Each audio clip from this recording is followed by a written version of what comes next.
പ്രിയപ്പെട്ട പ്രേക്ഷകർക്ക് അറിയുന്ന പോലെ ടിബറ്റൻ ആത്മീയ നേതാവ് ദലൈലാമയുടെ 90-ാം പിറന്നാൾ നാളെ ആഘോഷിക്കുകയാണ്.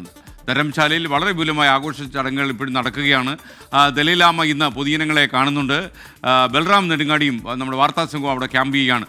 ബൽറാം, പറയൂ ധരംശാലയിൽ നിന്നുള്ള വിശേഷങ്ങൾ.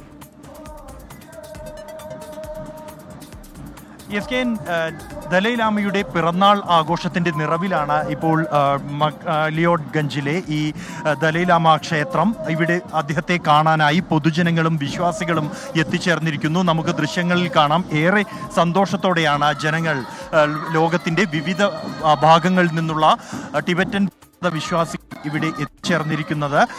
ആഘോഷത്തിൻ്റെ ഒരു ാണ് ഇപ്പോൾ ഈ ക്ഷേത്ര പരിസരം എന്നുള്ളത്. അദ്ദേഹത്തെ കാണാനായി എത്തിയിരിക്കുന്ന വിശ്വാസികൾ, ഒപ്പം തന്നെ അദ്ദേഹത്തെ പിന്തുണയ്ക്കുന്ന ലോകത്തെ വിവിധ ഭാഗങ്ങളിൽ നിന്നുള്ള ആളുകൾ ഉൾപ്പെടെ ഇവിടെ എത്തിച്ചേർന്നിട്ടുണ്ട്. നമ്മളിവിടെ ഇന്ന് കണ്ട് സംസാരിച്ച ആളുകൾ ഫിൻലാൻഡിൽ നിന്നും US-ൽ നിന്നും ലണ്ടനിൽ നിന്നുമുള്ള ആളുകളുണ്ട്. ഇത്തരത്തിൽ അദ്ദേഹത്തിൻ്റെ പിറന്നാൾ ദിനത്തിൽ കാണാനായി ആണ് ഇവരെല്ലാവരും തന്നെ എത്തിച്ചേർന്നിരിക്കുന്നത്. ഇന്നത്തെ ആഘോഷം ഈ ക്ഷേത്ര അഡ്മിനിസ്ട്രേഷനാണ് ഇത്തരത്തിലൊരു ആഘോഷ പരിപാടി സംഘടിപ്പിക്കുന്നത്. അദ്ദേഹത്തിൻ്റെ 90-ാം ജന്മദിനവുമായി ബന്ധപ്പെട്ട് അദ്ദേഹം ഇപ്പോൾ ഇവിടെ തന്നെ കാണാൻ എത്തിച്ചേർന്നിരിക്കുന്ന വിശ്വാസികളെ, പൊതുജനങ്ങളെ അഭിവാദ്യം ചെയ്യുകയാണ്. അദ്ദേഹം മുഖ്യമന്ത്രി അടക്കം, ഹിമാചൽ പ്രദേശ് മുഖ്യമന്ത്രി, കൂടാതെ കേന്ദ്രമന്ത്രി ലല്ലൻ സിംഗ് അടക്കമുള്ളവർ ഈ ആഘോഷ പരിപാടിയിൽ പങ്കെടുക്കാനായി ഇവിടെ എത്തിച്ചിട്ടുണ്ട്.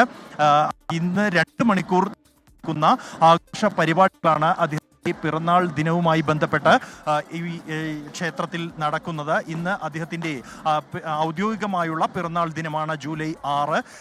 ബൽറാം, ഹിമാചൽ പ്രദേശിൽ നിന്നുള്ള റിപ്പോർട്ട് ആയതുകൊണ്ടാണെന്ന് അറിയില്ല, ചെറിയൊരു ഓഡിയോ പ്രശ്നമുണ്ട്. ധരംശാല താങ്കൾ തുടരുക, അവിടെ ജന്മദിനാഘോഷങ്ങൾ നടക്കുകയാണ്. കൂടുതൽ വിവരങ്ങൾ വരുന്ന മണിക്കൂറുകളിലും എല്ലാ ബുള്ളറ്റിനുകളിലും ഉണ്ടാകും.